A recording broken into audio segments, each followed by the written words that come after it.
Vidéo numéro 1. Être en bonne santé pour investir en immobilier plus longtemps. Je vous souhaite la bienvenue dans cette nouvelle vidéo. Je vous invite à vous abonner pour être tenu au courant de la sortie des nouvelles vidéos et si vous avez une question, n'hésitez pas à la mettre dans les commentaires. Il y a une chose dont on ne parle jamais mais qui est absolument primordiale.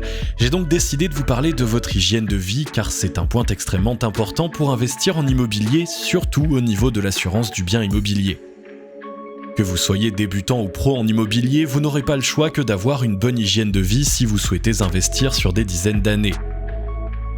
Tout cela passe par une bonne alimentation et faire du sport régulièrement. La santé est très importante lorsqu'on veut investir sur le long terme, quel que soit le type d'investissement. Il faut savoir que lorsque vous souhaitez contracter un prêt immobilier, la plupart des banques vous obligeront à avoir une assurance emprunteur. Cette assurance peut être celle qui est affiliée à la banque ou une assurance externe, mais dans tous les cas, les banques vous obligeront à prendre une assurance. En général, les banques préfèrent que ce soit leurs assurances, ça leur permet de gagner plus d'argent et donc logiquement faire passer un prêt plus facilement que si vous souhaitiez une assurance externe à la banque. Comme vous devez vous en douter, la banque ne prête pas plusieurs centaines voire plusieurs millions d'euros à la tête du client. Il faut notamment avoir un bon dossier qui présente le projet global rentable, mais également passer haut la main les examens de l'assurance emprunteur. Il se peut que votre projet tienne la route, que vous ayez un bon apport, mais que le dossier soit refusé par la banque si l'assurance ne souhaite pas vous assurer pour X raisons. Dans un premier temps, cette assurance emprunteur vous fera remplir un questionnaire de santé afin d'y connaître notamment vos antécédents de santé. Lorsque vous atteignez un encours assez important, vous passez un cap. Il y a plusieurs caps. Cela dépend des banques, chaque cap étant différent en fonction des banques, mais en général on peut différencier les caps de la façon suivante. De 0 à 400 000 euros d'encours. Pour ce premier cap, en général, un simple formulaire à remplir pour l'assurance avec éventuellement un rendez-vous chez le médecin pour quelques vérifications, mais en général, ça ne va pas plus loin. Ce premier cap est assez light, les assurances ne demandent pas grand-chose. Sachez néanmoins que si vous avez déclaré des antécédents médicaux ou que vous avez plus de 45 ans, l'assurance peut demander des examens complémentaires dès ce premier cap. De 400 000 à 1 million d'euros d'encours. À partir de ce deuxième cap, ça va se corser vraiment car pour le moindre emprunt, ce sera une prise de sang permettant de voir la glycémie, cholestérol, triglycérides, transminase, dépistage du HIV ou de l'hépatite C et d'autres indicateurs. À partir d'encours comme celui-ci, les assurances demandent beaucoup plus d'informations sur vous et c'est normal car elles doivent se couvrir au maximum. Pour les encours supérieurs à 1 million d'euros, en plus de tout ce qui est demandé pour les caps moins importants, il est possible d'avoir à faire en plus une analyse d'urine et un électrocardiogramme. À noter que tous les examens, les prises de sang et les analyses sont prises en charge par la banque. Dans certains cas, ils passeront par leur partenaire et vous n'aurez rien à payer, et dans d'autres cas, vous devrez avancer les fonds et vous faire rembourser ultérieurement. De plus, sachez que tout votre dossier restera confidentiel. En effet, il est protégé par le secret médical et les principes de la Commission nationale de l'informatique et des libertés, la CNIL. Plus vous passez de cap au niveau de votre encours, et plus l'assurance sera exigeante sur la santé de celui à qui elle prête. L'assurance, c'est comme la banque, elle gère un risque et plus il est élevé et moins ça l'intéressera. Ce qui signifie quoi au juste ? Eh bien ça signifie que plus vous faites n'importe quoi avec votre santé et plus vous paierez cher votre assurance IMO. Encore pire, vous pouvez ne pas trouver d'assurance pour votre prêt dans les cas extrêmes. Vous aurez beau avoir le meilleur dossier et une renta de ouf, si aucune assurance ne vous suit, eh bien vous ne pourrez pas emprunter. Vous vous doutez bien que quelqu'un qui a beaucoup de diabète ou de cholestérol, ça ne va pas l'aider à emprunter. Ce qui est important de faire selon moi, c'est d'avoir une bonne hygiène de vie. Ça peut paraître con à dire, mais c'est pas simple à réaliser. Personnellement, j'ai plusieurs millions d'encours à la banque, c'est pourquoi je m'oblige à avoir une très bonne hygiène de vie pour ne pas être bloqué. Voici ce que je fais dans mon cas. L'une des choses les plus importantes, c'est supprimer le plus gros poison alimentaire qui existe sur cette terre, c'est le sucre.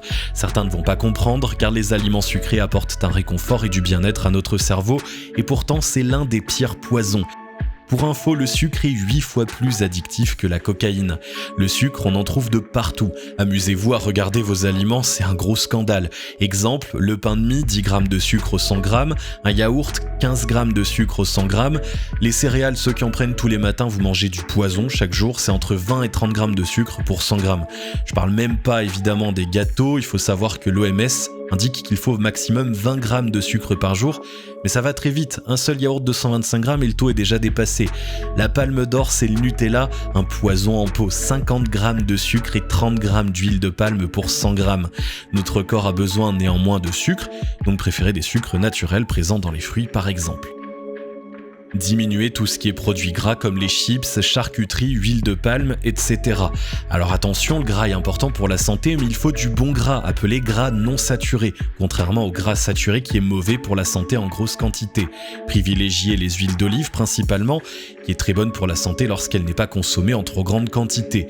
Il y a aussi tout ce qui est gras transformé, comme les plats cuisinés, les pizzas, etc.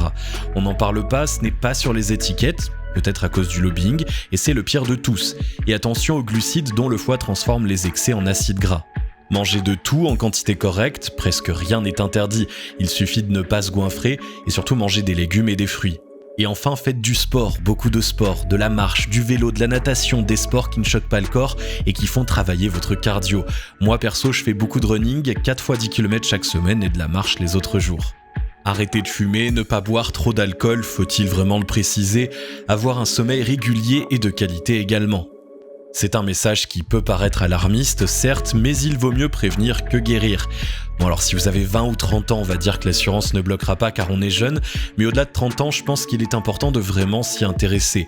Certes, si vous souhaitez acheter 1 ou 2 biens immobiliers, on s'en fiche un peu, mais si vous souhaitez enchaîner les biens et atteindre plusieurs millions d'encours, je pense qu'il est important d'avoir une bonne hygiène de vie. Oubliez tout ce qui est régime, suivez ce que je vous ai dit et vous perdrez votre poids.